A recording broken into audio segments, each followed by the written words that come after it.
Hello दोस्तों। Welcome to Chemlight. I hope आप लोग अच्छे होंगे। आपकी प्रिपरेशन अच्छी चल रही होगी। इस समय तो नीट में एक हफ्ते का समय बचा हुआ है। तो इन एक हफ्तों में आपको क्या करना है, what to do in last week, how to increase your marks. तो आज मैं बिल्कुल ऑनेस्ट टॉक करने जा रहा हूँ आप लोगों से कि आप लोग को नीट यूजी 2025 में अगर आपको सिलेक्शन पाना है तो आपको क्या क्या करना है। ठीक है, तो चलिए देखते हैं। सबसे पहले देखिए, अभी आप लोग को अपने क्वेश्चन प्रैक्टिस पे ज्यादा ध्यान देना है। ठीक है, क्वेश्चन प्रैक्टिस के लिए आपको, अगर आपने किसी भी कोचिंग की टेस्ट सीरीज ले रखी है तो वेल एंड गुड है। ठीक है, अगर टेस्ट सीरीज नहीं ले रखी है तो आप लोग टेलीग्राम चैनल पे ढेर सारी टेस्ट सीरीज हैं, वहां से आप लोग टेस्ट सीरीज लगा सकते हैं। किसी एक अच्छे कोचिंग का टेस्ट सीरीज जो कि नीट लेवल का हो उसको उठाइए। और कम से कम देखिए, अभी नीट में 7 से 8 दिन का समय बचा हुआ है। तो कम से कम आप 3 से 4 पेपर लगा के जाइए। अभी 3 से 4 पेपर, फुल पेपर लगा के जाइए, फुल लेंथ कंप्लीट सिलेबस का। ठीक है, और उस पेपर को लगा के ऐसे ही मत छोड़िए। पेपर को लगाने का सबसे अच्छा तरीका, पेपर लगाइए, पेपर का एनालिसिस करिए और रिव्यू करिए कि कहाँ पे हमसे मिस्टेक्स हो रहे हैं, क्या हो रहे हैं, मिस्टेक का रिव्यू करिए। अब देखिए, मिस्टेक रिव्यू करने के बाद आपको क्या करना है। मान लीजिए कि आपने सबसे पहले फिजिक्स लगाया, देन केमिस्ट्री, देन बायो। ठीक है, जनरली बच्चे क्या करते हैं, बायो लगाते हैं, उसके बाद केमिस्ट्री लगाते हैं, उसके बाद फिजिक्स लगाते हैं। ठीक है, तो 3 घंटे एग्जाम है। 3 घंटे का मतलब क्या है, 180 मिनट। 180 मिनट। तो आपको क्या करना है, सबसे पहले आपको पेपर लगाना है फुल लेंथ। ठीक है, उसके बाद जब 180 क्वेश्चन आप लोग लगाएंगे तो आपको अपनी स्पीड और एक्यूरेसी का भी पता चलेगा कि मैं कितने टाइम में क्या कंप्लीट कर रहा हूँ। उसके बाद आपको क्या करना है, उस पेपर की एनालिसिस करनी है। एनालिसिस करना बहुत जरूरी है। उसके लिए आपके पास आंसर की और सोल्यूशन होगा, उससे आप लोग मैचिंग कराइए, कितने मेरे गलत हो रहे हैं, कितने सही हो रहे हैं। जो सही हो रहे हैं उसमें भी अगर आपको डाउट था कि आपने ऐसे तुक्का लगाया था तो उसको सही करिए। जो गलत हो रहे हैं उनको जाके आप लोग एनसीईआरटी से पढ़िए। मान लीजिए कि आपके बायो में गलत हो रहे हैं तो बायो में उस टॉपिक को जाके पढ़िए। अगर मान लीजिए किसी चैप्टर, स्पेसिफिक चैप्टर से आपके क्वेश्चन गलत ही हो रहे हैं या तो आप क्वेश्चन को लीव कर रहे हैं, तो उस चैप्टर को जाके आप लोग थियरी पढ़िए उसका। उस चैप्टर की थियरी पढ़ने के बाद आप लोग क्या करिए, उससे रिलेटेड जो पीवाईक्यू है, 15 से 20 पीवाईक्यू कम से कम लगाइए उससे, जिससे कि आपका वो चैप्टर अच्छा हो सके। ठीक है, तो सबसे पहले आपको राइट भी देखना है, रॉन्ग भी देखना है, क्या मिस्टेक किया आपने, जो लीव किया वो भी देखना है। और बायो में खासकर मैं आपको कह रहा हूँ कि बायो आपकी देखिए, 180 क्वेश्चन आते हैं नीट में, इसका आधा बायो आता है, 90। मतलब कि 50% जो मार्क्स होते हैं 720 में से 360 क्या होते हैं, वो बायो से होते हैं। ठीक है, बायो, और बायो सिलेक्शन कराता है। ठीक है, 360 में से आपको 330 प्लस तो लाना ही है।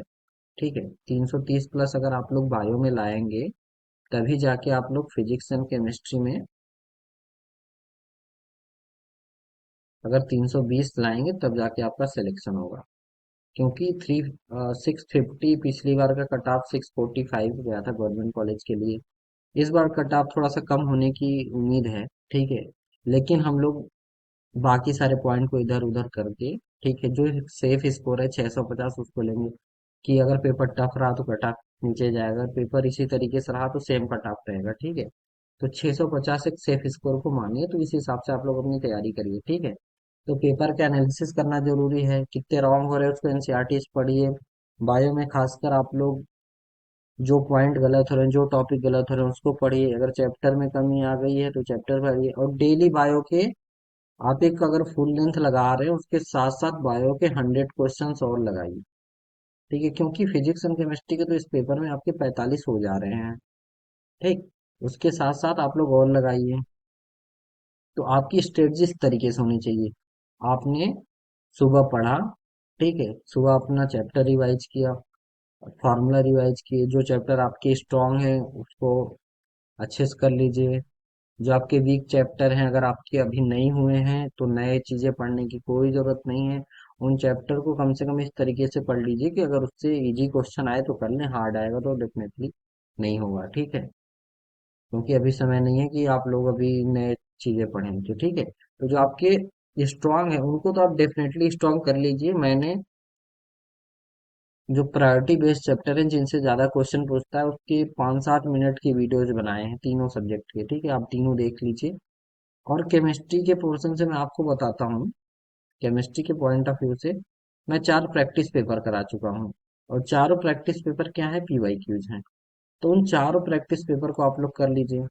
और केमिस्ट्री के लिए मैं एक प्रैक्टिस पेपर और लाऊंगा जिसमें काफी अच्छे क्वेश्चंस रहेंगे। एक प्रैक्टिस पेपर पूरा लाऊंगा। और उसके साथ साथ मैं फिजिकल, इनऑर्गेनिक और ऑर्गेनिक में टॉप 50 क्वेश्चंस के 3 वीडियोस बनाऊंगा, ठीक है, टॉप 50 क्वेश्चंस। तो ये टॉप 50 क्वेश्चंस आपने कर लिया, एक प्रैक्टिस पेपर कर लिया, 4 प्रैक्टिस पेपर कर लिया। केमिस्ट्री में आपके नंबर 150 प्लस हो जाएंगे। और अगर थोड़ी सी ऑर्गेनिक की और मेहनत करनी है तो ऑर्गेनिक के रिएजेंट्स पे वीडियो पिछले साल बना हुआ है एक। और सुभाष सर ने ऑर्गेनिक के चीट कोड पे एक वीडियो बनाया हुआ है, ठीक है, 3-4 वीडियोज हैं, उनको आप देख लीजिए, उसमें आपका पूरा सिलेबस कवर हो जाएगा। वीडियो हार्डली 1 घंटे की होगी, कोई भी वीडियो उससे ज्यादा की नहीं है। तो ठीक है, तो आपको लास्ट में ही करना। और एक बात और, इस समय बच्चे परेशान हो रहे हैं, डिप्रेशन आ रहा है, एंजाइटी हो रहा है, उनको लग रहा है कि मेरा एग्जाम में क्या होना है। तो देखिए, बी पॉजिटिव, पॉजिटिव रहिए, खुद पे कॉन्फिडेंस रखिए, किसी भी निगेटिव चीजों से दूर रहिए। क्योंकि क्या होता है, नेगेटिव क्या करता है, पॉजिटिव को अट्रैक्ट करता है। अगर पॉजिटिव कहीं पे है तो नेगेटिव उसके पास चला जाता है। तो इतने पॉजिटिव बनिए कि नेगेटिव को अपने पास आने ही मत दीजिए इस समय। अपना कॉन्फिडेंस हाई रखिए। बिल्कुल आप लोगों के लिए बहुत ही स्ट्रेस भरा वीक होने वाला है। तो इसमें आपको बिल्कुल परेशान होने की जरूरत नहीं है। जो आपका कंफर्ट है वहां पे रहिए, आप लोग ज्यादा बातचीत नहीं करिए, घर वालों के अलावा किसी और से ज्यादा इधर उधर की बातें मत करिए। अब उन्हें पढ़ाई पे फोकस करिए, जरूर सिलेक्शन होगा। अगर आप लोगों ने इन एक हफ्ते में मेहनत कर ली अपने हिसाब से तो आप लोग का जरूर सिलेक्शन होगा, कोई नहीं रोक सकता आपको सिलेक्शन होने से। लेकिन बस जो मैं बताया हूँ आपको फॉलो करना है। फिजिक्स में आप लोग क्वेश्चन लगाइए जो फुल लेंथ बोला हूँ, उसके बाद जो गलत हो रहे हैं उनको लगाइए। और जो आपके स्ट्रॉन्ग टॉपिक हैं और जो मोस्ट जहाँ से क्वेश्चन सबसे ज्यादा आते हैं, जो कि मैं वीडियो में बता रहा हूँ, उनको लिख लीजिए। तो उनके क्वेश्चंस आप जरूर PYQ लगा के जाइए, जिससे कि आपको एक एक्स्ट्रा एज मिले कि हाँ, इनसे क्वेश्चन हमेशा पूछे जा रहे हैं, तो इस बार भी इनसे क्वेश्चन पूछा ही जाएगा, ठीक है। तो आपको लास्ट के वीक में यही करना है। और आप लोग 1 मई तक ये करिएगा, उसके बाद 2-3 मई को आप लोग क्या करिएगा, थियोरेटिकल पूरा रिवीजन एक बार से पूरे NCERT उठाइएगा। बायो की 11th की 11 तारीख, 11th की NCERT को 2 तारीख को कर लीजिएगा। 12th की NCERT को 3 तारीख को कर लीजिएगा। और इसी तरीके से आप लोग केमिस्ट्री रिवीजन कर सकते हैं। इनऑर्गेनिक ऑर्गेनिक एक दिन कर लीजिए, छोटा पोर्शन है। फिजिकल को एक दिन पूरा कंप्लीट कर लीजिए। फिजिक्स 11th एक दिन कर लीजिए, एक दिन 12th कर लीजिए। तो इस तरीके से आप लोग 2-3 तारीख को पूरा रिवीजन करिए अपने नोट्स के साथ। कुछ उस दिन क्वेश्चन की प्रैक्टिस जित कम हो सके तो कम करिए, नहीं तो मत ही करिए, ठीक है। उसके साथ आप लोग पॉजिटिव एनर्जी के साथ 4 तारीख को आप लोग जाइएगा, ठीक है। तो आप लोग का जरूर सिलेक्शन होगा। इसमें परेशानियां आएंगी लेकिन उसको थोड़ा सा आपको ए साइड रखना है, क्योंकि आपको ये रहना चाहिए कि मुझे निकालना ही है। तो डेफिनेटली आप लोग निकालो, ठीक है। बाकी अगर कोई भी दिक्कत होती है आप लोग को तो टेलीग्राम चैनल है तो मैसेज कर सकते हैं। बाकी केमिस्ट्री के लिए तो मैं जो बोला हूँ मैं डेफिनेटली कराऊंगा। मैं तुमने 3-4 दिन से एक भी वीडियो नहीं बनाया क्योंकि मुझे थोड़ा सा काम था। लेकिन अब इस वीक में मैं आप लोग के लिए अवेलेबल हूँ, तो मैं जरूर वीडियो बनाऊंगा। और मैं चाहता हूँ कि आप लोग वीडियो ज़्यादा से ज़्यादा लाइक करिए, शेयर करिए, सब्सक्राइब करिए। और अपने दोस्तों में ज़्यादा शेयर करिए जिससे कि उन लोग के पास भी ये वीडियो पहुंचे। तो थोड़ा मुझे भी मोटिवेशन मिलता है कि मैं भी अच्छा करूँ आप लोग के लिए, ठीक है। तो चलिए, इसी के साथ ही best of luck for your exam. मेहनत करते रहिए, ठीक है। Thank you.